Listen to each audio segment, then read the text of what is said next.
కృష్ణ, సుఖం మీద కోరికని విడిచిపెట్టిన వారికి, ధన సంపాదన మీద దృష్టి పెట్టని వారికి నమస్కరిస్తున్నాను. మమకారాన్ని విడిచిపెట్టిన వారికి, శత్రువులు లేని వారికి, సిగ్గుపడని వారికి నమస్కరిస్తున్నాను. ఎక్కడా ఏ ప్రయోజనాన్ని ఆశించని వారికి, వేదజ్ఞానంలో ఎదురులేని వారికి నమస్కరిస్తున్నాను. శబ్దమెందు పట్టుకల వారికి, వేదవేత్తలకు నమస్కారం చేస్తున్నాను.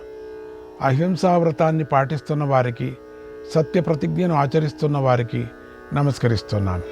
దాంతాః శమ పరాశ్చైవ తాన్ నమస్యామి కేశవ, తాన్ నమస్యామి కేశవ. ఓ కృష్ణ, ఇంద్రియ నిగ్రహము మనస్సును నియంత్రించటం పైన ఆసక్తి చూపుతున్న మానవులకు నేను నమస్కరిస్తున్నాను. నిత్యము ఆ రోజున కావలసిన ఆహారానికి సరిపడేలాగా గింజలు ఏరుకొని తింటూ కపోత వృత్తిలో జీవిస్తున్న దేవత తిథి పూజలందు ఆసక్తి గల గృహస్థులకు నమస్కారం చేస్తున్నాను. ఎవరి పనులలో ధర్మార్థ కామాలు ఒకదానిని మరొకటి నష్టపరచకుండా, విభేదం కలగకుండా ఉంటాయో అటువంటి మంచి నియమాలు, ఆచారాలను పాటించే వారికి ఎల్లప్పుడూ నమస్కరిస్తున్నాను. ఓ కృష్ణ, వేద శాస్త్రజ్ఞాన సంపన్నులు, ధర్మార్థ కామాలను సేవిస్తూ కూడా లోపితనం లేకుండా ఉన్నవారికి, పవిత్రశీలంతో ప్రవర్తించే వారికి నమస్కరిస్తున్నాను. ఓ మాధవ, వివిధ వ్రతాలను పాటిస్తూ నీటిని కానీ, గాలిని కానీ, యజ్ఞశేషాన్ని కానీ ఆహారంగా స్వీకరించే వారికి నమస్కరిస్తున్నాను. బ్రహ్మచర్యాన్ని పాటించేవారికి, అగ్ని పూజ చేసేవారికి, విప్రులకు, అన్ని ప్రాణులను ఆత్మస్వరూపంగా భావించేవారికి ఎల్లప్పుడూ నమస్కరిస్తున్నాను. ఓ కృష్ణ, లోకకర్తలైనటువంటి ఋషులకు, లోకంలోని సర్వశ్రేష్ఠులకు, ఉత్తమ వంశంలో పుట్టిన వారికి నమస్కరిస్తున్నాను. అజ్ఞాన అంధకారాన్ని పోగొట్టేవారికి, సూర్యుడిలాగా లోకాలకు వెలుగుని ఇచ్చేవారికి నమస్కారం చేస్తున్నాను. ఇలా నేనెప్పుడు అందరికీ నిత్యము నమస్కరిస్తున్నాను. అందరి క్షేమం కోరుకుంటూ ఉంటాను. కనుక కృష్ణ, నువ్వు కూడా నిత్యము విప్రులను పూజించు. విప్రులు ఈ లోకంలోనూ పరలోకంలోనూ సుఖాన్ని ప్రసాదిస్తారు. వారు కనుక గౌరవించబడితే నీకు తప్పకుండా సుఖాన్ని కలిగిస్తారు. ఎల్లప్పుడూ అతిథులను, అందరినీ ఆదరించేవారు, నిత్యము గోవులపైన, విప్రులపైన, సత్యంపైన ఆసక్తి కలవారు కష్టాలను దాటుతారు. నిత్యము మనస్సును నియంత్రించుకున్నవారు, అసూయ లేనివారు, నిత్యము స్వాధ్యాయంలో ఆసక్తి కలవారు కష్టాల నుండి బయటపడతారు. వేదాన్ని మాత్రమే ఆశ్రయించి సర్వదేవతలకు నమస్కరిస్తూ శ్రద్ధగా సాధన చేస్తున్నవారు, ఇంద్రియాలను వశపరుచుకున్నవారు ఇబ్బందులను దాటుతారు. అదేవిధంగా పండితులకు నమస్కరిస్తూ నియమంగా వ్రతాలను పాటిస్తూ ఉన్న దానశీలురు కష్టాలను సులభంగా దాటుతారు. తపస్సులు, ఆజన్మ బ్రహ్మచారులు, తపస్సుతో పవిత్రమైన అంతఃకరణం గలవారు కష్టాల నుండి సులభంగా బయటపడతారు. దేవతలను, అతిథులను, సేవకులను, పితృదేవతలను పూజించడంలో ఆసక్తి కలవారు, యజ్ఞవేషమైన అన్నాన్ని తినేవారు ఇబ్బందులను దాటుతారు. నిత్యము అగ్నిని పూజించేవారు, అగ్నిని రక్షించుకుంటూ సోమరసాన్ని ఆహుతి చేసిన వారు కష్టాల నుండి బయటపడతారు.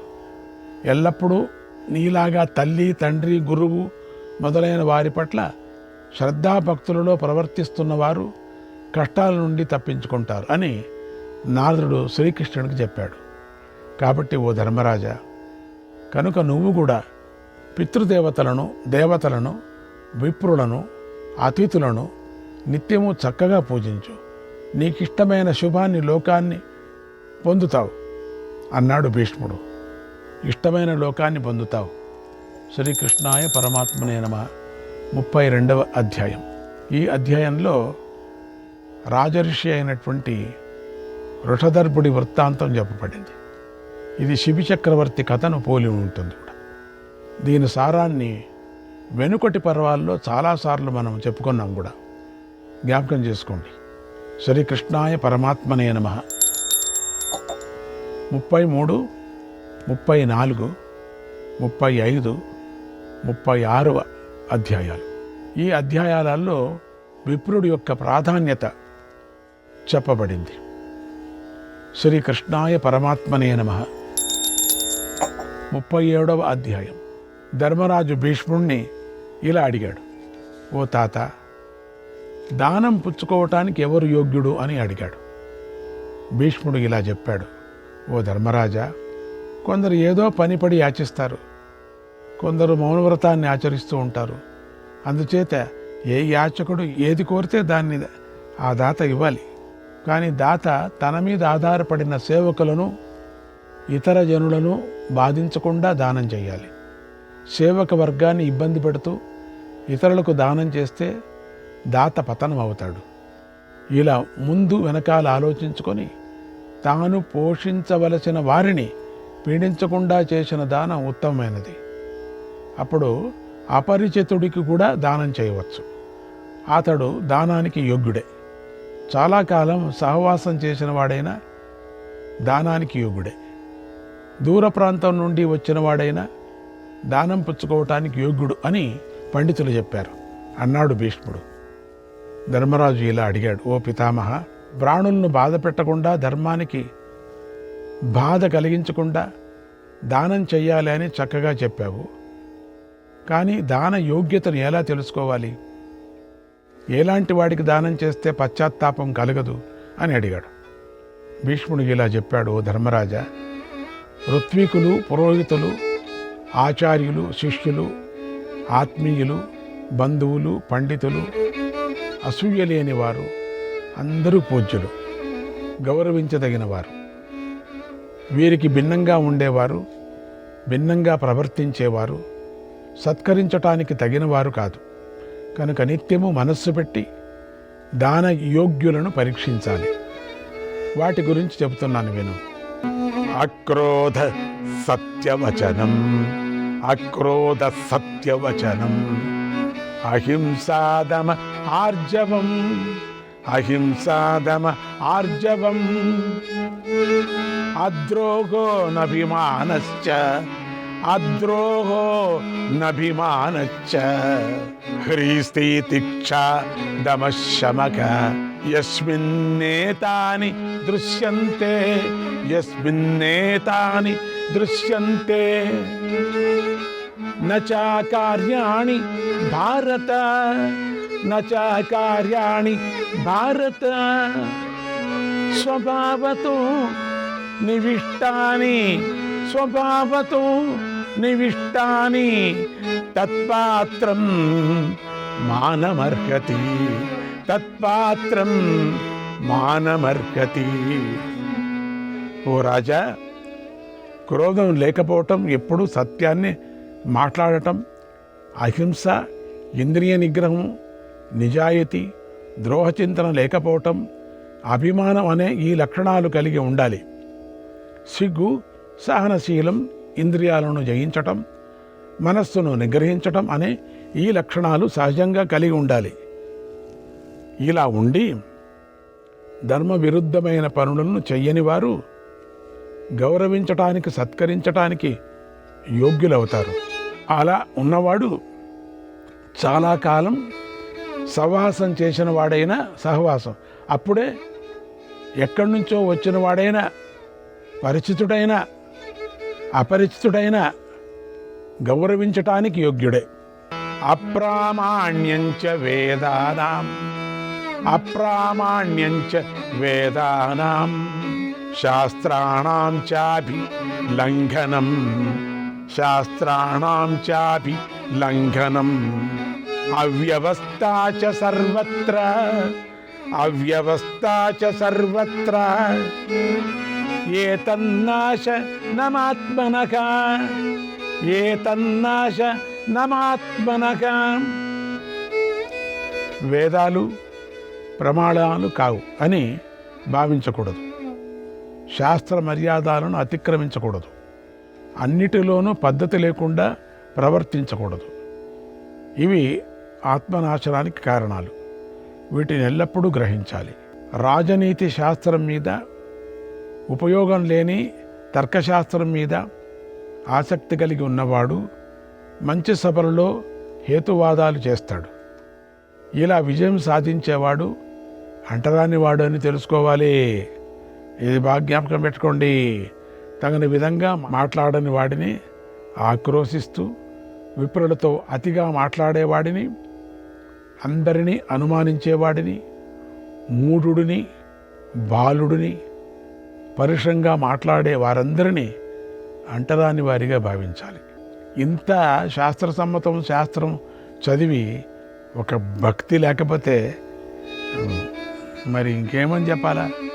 కుక్క మొరగటానికి కానీ కరవటానికి కానీ దగ్గరికి వస్తుంది. అలాగే కేవలం అరవటానికో బెదిరించటానికో సకల శాస్త్రాలను ఖండించాలని చూసేవాడు దానం పుచ్చుకోవటానికి యోగ్యుడు కాదు.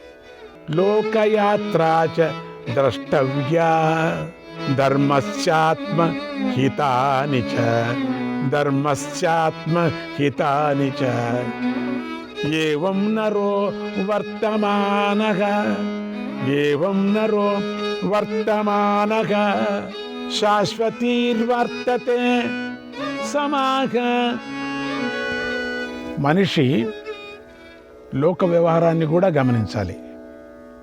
ధర్మాన్ని గురించి, ఆత్మహితాన్ని గురించి కూడా ఆలోచించాలి. ఇలా గమనించి తగిన విధంగా ప్రవర్తించే మానవుడే చిరకాలం వర్ధిల్లుతాడు. యాగాదులు చేసి దేవరుణాన్ని తీర్చుకోవాలి.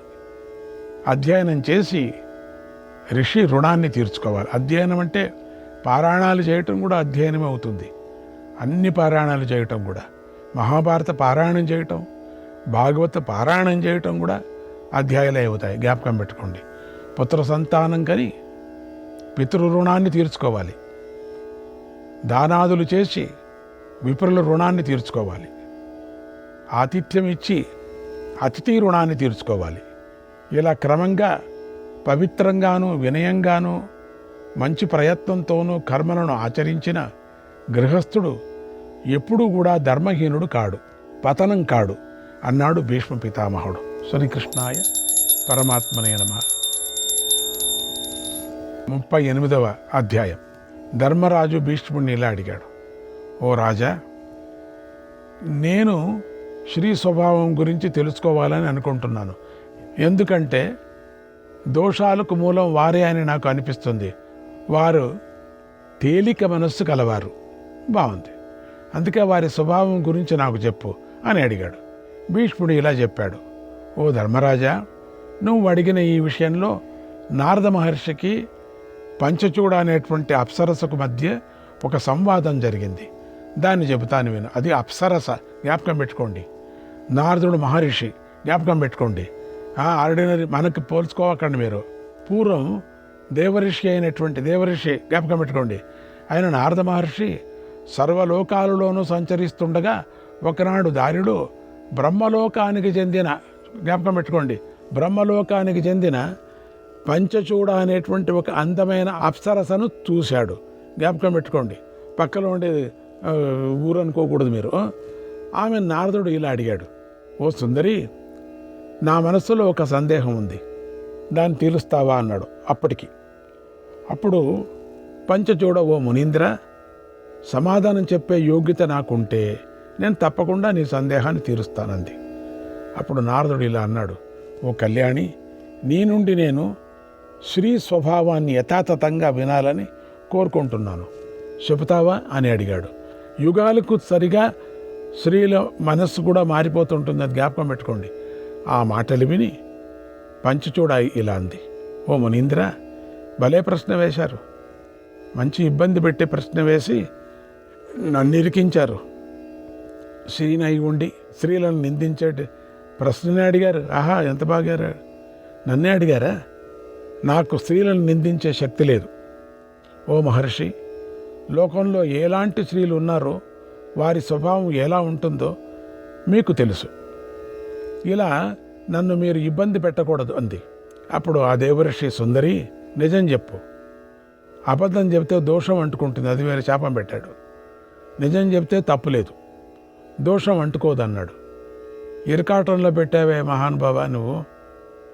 అప్పుడు పంచచూడ స్త్రీ స్వభావం గురించి చెప్పాలని నిశ్చయించుకుంది. లేకపోతే శాపం పెడతాడు ఈయన. పూర్వకాలం నుంచి వాస్తవంగా స్త్రీలలో ఉన్నటువంటి దోషాలను ఇలా చెప్పింది. ఓ మహర్షి, మంచి వంశంలో పుట్టి అందంగా ఉండి అందరూ ఉన్న స్త్రీలు కూడా హద్దులలో ఉండరు. అది స్త్రీలలోని దోషం. వారికంటే చెడు చింతనలు చేసేవారు మరొకరు లేరు. ఒక్కోపారి అట్లా కేవలం ఊరికే ఊహించుకుంటుంటారు. దోషాలు అన్నిటికీ వారే మూలం. అన్ని దోషాలకు కల్పన చేసుకొని ఇంకొకరి మీద ఏదో అనుకుంటుంటారు. కల్పన వాళ్ళకన్నా వీళ్ళ కల్పన, వీళ్ళకన్నా వాళ్ళ కల్పన. అంటే అప్పటి కాలంలో, ఇప్పుడు కాదు. ఆ విషయం నీకు తెలుసు. వారికి ఇతరులతో కలిసే అవకాశం కనుక దొరికితే వారు తమ అదుపులో ఉన్నటువంటి భర్తలను గురించి కూడా పట్టించుకోరు, ఎదురు చూడరు, ఇష్టం వచ్చినట్టు వాగుతూ ఉంటారు.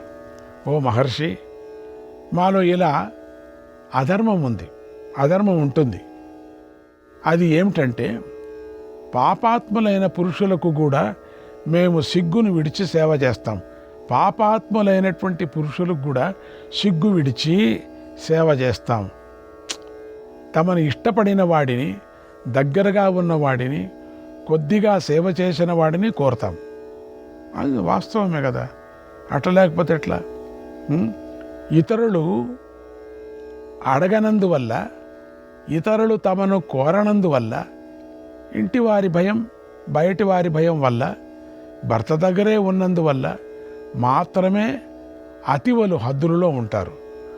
అంత ఇంటి వరకు, కులం వరకు, మర్యాద వరకు ఉంటే మర్యాద స్త్రీలుగా ఉంటారు.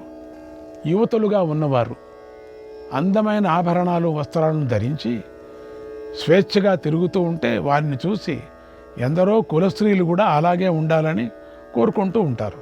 అయ్యో, నేను కూడా ఇట్లా అలంకారంగా ఉంటే బాగుండే కదా అనుకుంటారట. దేవర్షి, కుంటి వారి మీద జిగుప్స కలిగించే వారి మీద కూడా స్త్రీలకు ఆసక్తి కలుగుతుంది. అంటే వాళ్ళను సేవిస్తారు. అంత మంచి గుణం ఉంది స్త్రీలకు. లోకంలో స్త్రీలకు పొందరాని వారంటూ ఎవరూ ఉండరు. పాపం అందరినీ వాళ్ళు సేవ చేస్తుంటారు. ఎంతోమంది స్త్రీలు వేరే వేరే విధంగా పొందుతున్నారు. ఓ బ్రహ్మస్వరూప, అతివలకు పురుషుడు లభించకపోయినా, భర్త కూడా దగ్గర లేకపోయినా వారిలో వారే కోరికలను అనుగుణంగా ప్రవర్తిస్తుంటూ ఉంటారు.